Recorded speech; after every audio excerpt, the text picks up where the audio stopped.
And I gotta tell you the story about how I first saw that movie. This movie came out in 2000, and in 2000 I was 14, and my uncle was getting married.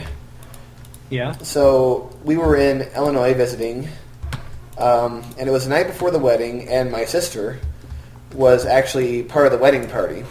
So she and my mom were at the wedding rehearsal, which meant that my dad and I had to find something to do for that evening. So we decided to see a movie, and, my dad and I are both in the, sci-fi and action and stuff, so we went and we looked up what was playing at the theater, and the only thing that was a genre that we liked was Battlefield Earth, which happened to be playing, and we knew nothing about it going in other than, this is John Travolta's movie adapting, the book by L. Ron Hubbard, also the founder of Scientology. Can you sleep? Yeah, I'm running up there now. Okay. But yeah. So we went and we saw this movie. Okay, first of all, the movie hadn't been out very long at all, yet there were maybe like 3 other people besides us in the whole theater. That should have been the first hint, Yeah. Yeah. And so the movie started, and we watched it, and afterwards, my dad was like, "That was the most cliche, stupid, ridiculous thing I've ever seen." Like, he was like, pissed. he was like almost like he wasn't. He was almost angry. And keep in mind, this is the same man who says, I can't say this too loud, he's in the building somewhere. This is the same man who thinks that Star Trek Insurrection is his favorite Star Trek film. So, make of that what you will. I actually don't... I really liked Insurrection. No, it's okay. It's okay to like it. I mean, I personally think it's kind of but like, I can see why people like it. But, fuck. Oh, damn. Reaper threw me back so far it took out a bit of It's not as bad as Generations, I'll say that. Generations, I like Generations as well. Yeah. It wasn't, the motion picture is by far the worst. By far. That's debatable. The Final Frontier is a very close second. Yeah.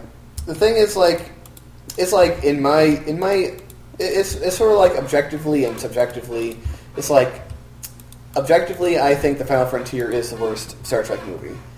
Subjectively, though, at least in my opinion, it has sort of a weird charm for what it is.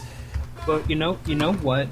The only charm that the motion picture has is that it fits the same sort of style that was very popular in those days, specifically the one that was also used in 2001 Space Odyssey. Yeah. Very visual, very colorful, lots of... Yeah, I mean, you can give it that. Very specific type of effects.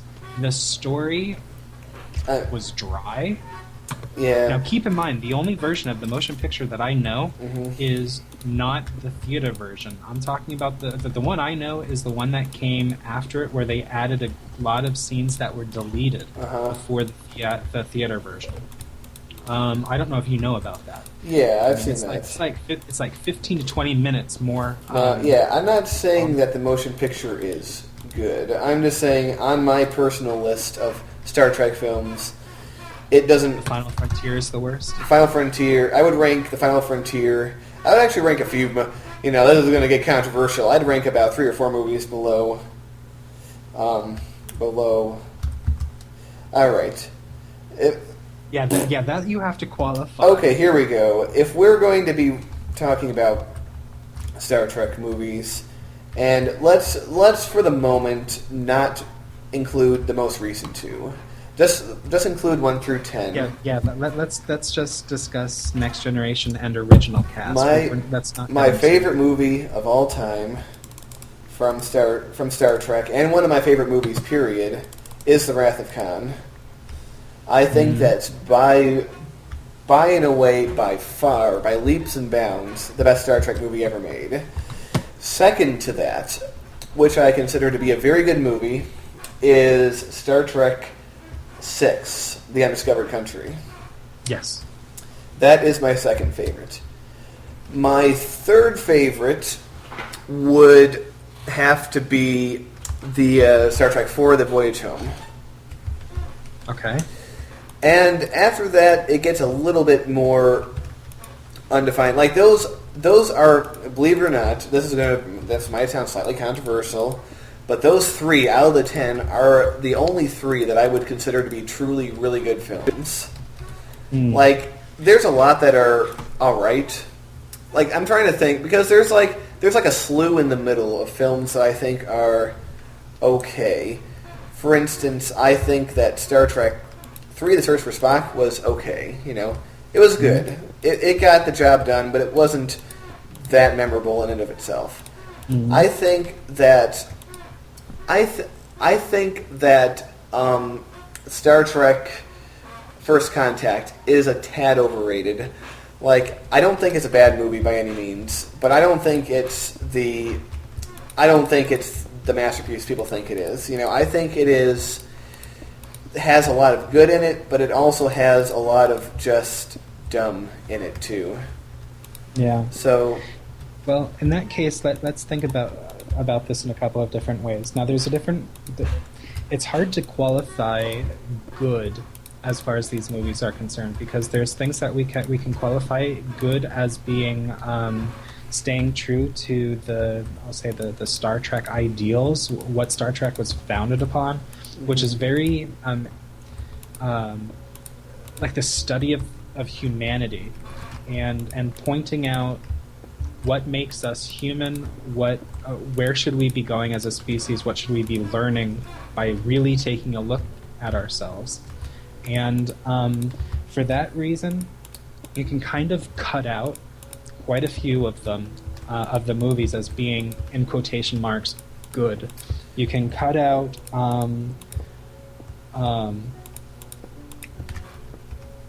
you can definitely cut out most of the Next Generation ones, the ones that were made after Gene Roddenberry died. Insurrection you could probably leave in, but Generations, I don't see any sort of that aspect in it. yeah, if you really think about it. First Contact, there's absolutely none of that in it. Now, Insurrection, there's you could kind of get into that, because then it's going into the topics of slavery, and not just slavery, but genocide. But the thing is, and wrath and revenge. The thing about Insurrection handles it. The more you think about it, it handles it all wrong and really is backwards. But it's a little too much entertainment, not enough looking at the actual aspects as they probably could have. I think the reason that people like my dad like it is like those stupid little moments when like Worf hits the thing out of the sky and says, "I'm definitely feeling aggressive tendencies." It's like one-liners like that are like fun, but they don't make a movie, in my opinion. You know. Yeah. Now, and of course, Nemesis. Nemesis was, in my opinion, one of the. It's one of my least favorites. I mean, it's not on the same level as the motion picture and The Final Frontier by a long shot. Okay. The reason for that is there's a great deal of entertainment value. I mean, I can sit through it. My problem with it is that they made too many choices with the movie that I found weren't that good. And of course, one of those things is the death of Data. However, if you look at the episodes, specifically like the Time Zero or whatever, the two-parter between season 5 and 6, he goes into how he fears living forever. Not really fear, because Data doesn't have emotions, but in essence, what he's saying is that he's fearing living forever, watching all of his friends die, needing to make new ones, and in that sort of sense, he's given a noble death, the saving Picard's life. But at the same point, I have issues with it. Okay. Yeah, I mean, I don't think the death was handled that well, but No. yeah, there's a few things in general. We're talking about what makes a Star Trek movie good, and I agree with what you said, but I think that also what makes a Star Trek movie or any movie good is characters, themes, and story. And I think that when you look at what has that, if we look at them in order, in terms of characters, themes, and story, the motion picture is flat on that, flat and empty when it comes to that stuff. But what is it flat on? Because if you look at characters, I mean, there's a little bit, I guess. the characters are very flat. There's absolutely no character building. It's basically just trying to answer what have they been doing since and the thing is, since the end of the series, which is pretty much crap. I mean, I can't imagine Spock going back to Mount Seleia and trying to do the Ponfar thing. I mean, I guess it makes sense in a way, but the fact that, I mean, he pretty much left Starfleet. And the one thing I don't... That is the thing that I can't imagine him doing. That doesn't fit the character. Well. One other problem I have with the motion picture in general is it's really dated even by 1979 standards. Yeah. Like, it really still feels like a leftover from the 60s, and by 1979 it's kind of, a little bit. I mean, just look at the haircuts. I mean, it's a little too. I mean, granted, it's still the 70s, but still, it's a little too over the top. And the uniforms have always been colorful, and every single Star Trek episode, series, can you sleep? Movie, the movies the uniforms have always been colorful. What the fuck are they doing with gray, colorless uniforms? Yeah, the art department really dropped the ball on that. Yes, they did. Absolutely. I mean, what was the other thing? Character story. And theme. Themes, yeah. Theme. What was the theme? Was there a theme? There really wasn't. No? I mean, the only theme that I could sort of see is can a piece of technology, something that we create, become more than what it is, and become to the point of sentient, become sentient. Mm-hmm. And even that is a stretch. Yeah, and it's not really much. And this fucking Enderman. And that thing goes into the story. It's flat. I mean, come on. A big cloud of dust where at the center is just a man-made probe. I mean, I think the only thing we can really thank the motion picture for was it gave us the modern Klingons. That was their first appearance. Two things. Actually, there's a couple things that we can be thankful for. Number one, the look of the Klingons. Number two, the Klingon theme. This Klingon battle theme. That was the very first time we ever hear it, and it is used all the way up until the last episode. And you know what else, music-wise? I'm sure you know this. The theme of The Next Generation came from that. Exactly. So, yeah, the soundtrack was great, But then again, that was the same guy who, that was, what is his name? Jeff Goldblum? Jeff Goldblum. I think it's his name. No, that's an actor. You're getting confused. Am I? Goldstein, something like that. Jerry. Goldsmith. Yeah. Yeah. He did or at least a lot of the soundtracks. He did just about every single one of them. I mean, keep in mind, he is phenomenal. Keep in mind, a good soundtrack helps, but a good soundtrack doesn't make a movie. I mean, The Phantom Menace. The Phantom Menace had a great soundtrack. Did it make it a good movie? Well, no, but it had a good soundtrack. It makes it worthwhile to sit through. Imagine trying to sit through Baby Annie, having a temper tantrum. Without the soundtrack. And then the soundtrack sucking. Yeah, that would suck. You're going to get up, you're going to walk out of that movie, and you're going to wish to God that you never have kids. Because you're going to be terrified that they turn out like Baby Annie. Mm-hmm. Yes. Absolutely. And also, a good soundtrack can make a good movie even better. I mean, Star Wars, Episode 4, A New Hope, the first Star Wars movie, is a great movie. It's a classic. However, it was made even better by the soundtrack. Yes.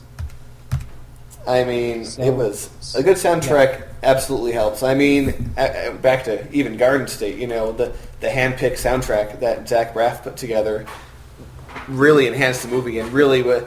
Yeah. And actually, I would go as far as to say in that movie, the soundtrack itself was a character. Yes. And it really added to the movie. I can listen to the soundtrack of that at work every day and not have an issue with. I mean, not ever get tired of it. It really is. It's a lot of soundtracks also you need to know the movie in order to like some of the songs. You need to know the background on why that was chosen in order to get through really some of the songs on the soundtrack. There's one or two songs on the Wish I Was Here soundtrack that are like that. Mm-hmm. At least one, because it's very dissonant, if you can picture the scene that it comes from, mm-hmm. It's perfect. Mm. And if you listen to the song and you picture that scene, you can listen to it a billion times and never get tired of it. Did he handpick the songs? However, with Garden State, you don't even need that. You just pop in the CD and you can listen to it. But yeah. Yeah. By the way, we need to hook up at least one of the cobble generators because I should have done it a while ago. Going through it. Like, I am blazing through the cobble. And keep in mind, we have to still do a second layer, so... Let me see what we have here. Well, we do have one cobblestone generator going, except for that it's making smooth stone, not cobblestone. Oh. It's going now. Okay. I mean, it's not going to be a problem for a while, but it will be a problem eventually. So. Is there anything that I can do down here? Oh, no, that's... Man, yeah. Temporarily, I could have these two going into a barrel. I just need to have it... I mean, if that's what needs to be done, then... Give me 1 second. This isn't a problem. Mm-hmm. But yeah. Oh, man. But my personal... Let's see, do I have a personal favorite Star Trek episode or movie? Movie.